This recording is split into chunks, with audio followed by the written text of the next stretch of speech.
నమస్తే సోదరిమణులారా సోదరులారా, నా పేరు పుట్టాంజనేయులు, సిపిఐఎం వనపర్తి జిల్లా కార్యదర్శి.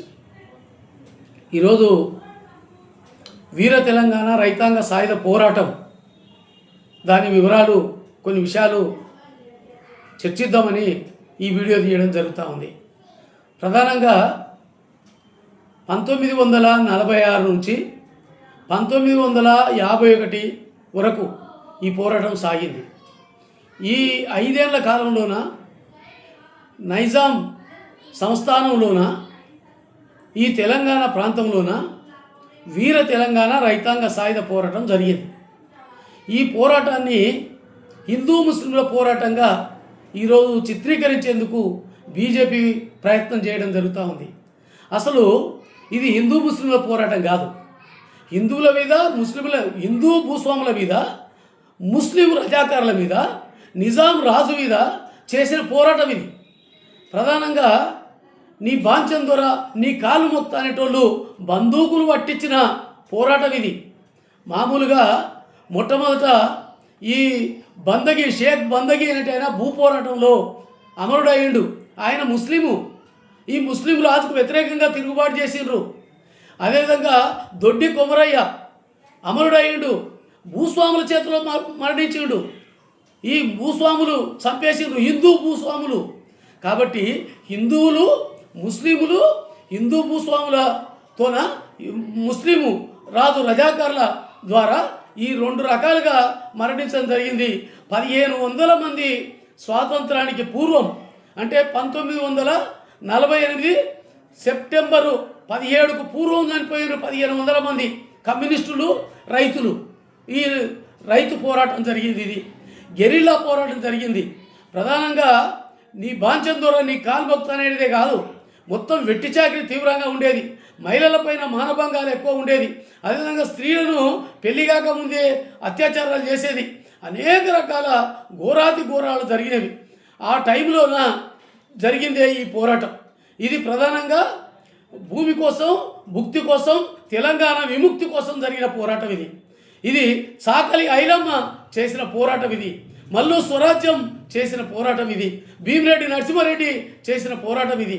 అన్ని రకాలుగా 4000 మంది మరణించడం అంటే 1948 సెప్టెంబర్ 13 వరకు సంబంధించి ఈ నిజాం రాజు మీద పోరాటం చేయడం జరిగింది. 1948 సెప్టెంబర్ 17 తర్వాత మొత్తం నెహ్రూ సైన్యం మీద పోరాటం చేయాల్సిన పరిస్థితి వచ్చింది. ప్రధానంగా ఈ 3000 గ్రామాల్లో గ్రామ రాజ్యాలు నిర్మించుకున్నారు కమ్యూనిస్ట్ పార్టీ నాయకత్వంలో.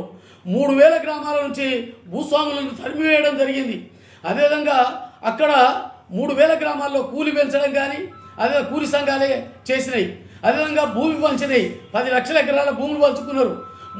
16,000 చదరపు కిలోమీటర్ల దూరంలో ఈ సంస్థానం ఉన్నది. కాబట్టి ఈ సంస్థానంలోన చాలా పెద్ద పోరాటం జరిగింది. ఇది హిందూ ముస్లింలకు సంబంధమే లేదు. హిందూ రాజుకు, నిజాం రాజుకు వ్యతిరేకంగా, అదేవిధంగా హిందూ భూస్వాములకు వ్యతిరేకంగా జరిగిన పోరాటము. కాబట్టి ఈ పోరాటము ఆ పద్ధతిలో చూడాల్సిన అవసరం ఉంది. 2000 గెరిల్లా దళాలు ఏర్పడి పోరాడినాయి. 10,000 మంది అనేక రకాల చిత్రహింసలకు గురి చేయబడ్డారు. అదే డిటెన్షన్ క్యాంపుల్లో చిత్రహింసలకు గురి చేయబడ్డారు. అనేక రకాలుగా దెబ్బలు తిన్నారు, చిత్రహింసలు జరిగినవి. అదేవిధంగా ఈ 1948 సెప్టెంబర్ 13ను నెహ్రూ సైన్యం వచ్చి ఒక్క తుపాకీ గుండు పేలలేదు, ఒక్క లాఠీ దెబ్బ తగలలేదు. ఎవరికి ఏ దెబ్బలు తగలకుండానే నిజాం రాజుతోన శాంతి ఒప్పందం చేసుకున్నారు. రాజభరణాలు రద్దు చేసిండ్రు. అదేవిధంగా ఆ నిజాం రాజుకు గవర్నర్ పదవి ఇచ్చిండ్రు. రాజు ప్రముఖ అని చెప్పి గవర్నర్ పదవి ఇచ్చిండ్రు. అన్ని రకాల ఆయనకు మర్యాద చూసిండ్రు. అదేవిధంగా కాసిం రజ్వీ అనేటోడు ఈ రజాకారుల నాయకుడిని పాకిస్తాన్కు తీసుకుపోయి అప్పచెప్పిండ్రు. అదేవిధంగా ఈ కమ్యూనిస్టులకు వ్యతిరేకంగా తిరుగుబాటు కొనసాగింది. వీళ్ళు కమ్యూనిస్టులు భారతదేశంలో 1948 సెప్టెంబర్ 17న విలీనమైన కొనసాగించిన పోరాటాన్ని. ఎందుకు అంటే ఈ పోరాటము సాధించుకున్న 10 లక్షల ఎకరాల భూములు నిలబెట్టుకోవాలి, తర్వాత 8,000 మంది జైల్లో ఉండరు, వాళ్ళని బయటికి తెచ్చుకోవాలి. తర్వాత దీంట్లో భూస్వాములు ఖద్దరు టోపీలు పెట్టుకొని కాంగ్రెస్ నాయకులు లేక పారిపోయిన మొత్తం పట్టణాలకు పారిపోయిన భూస్వాములు వస్తున్నారు, వాళ్ళ ద్వారా దాడిని ఎదుర్కోవాలనే ఉద్దేశంతోన ఈ పోరాటం కొనసాగింది.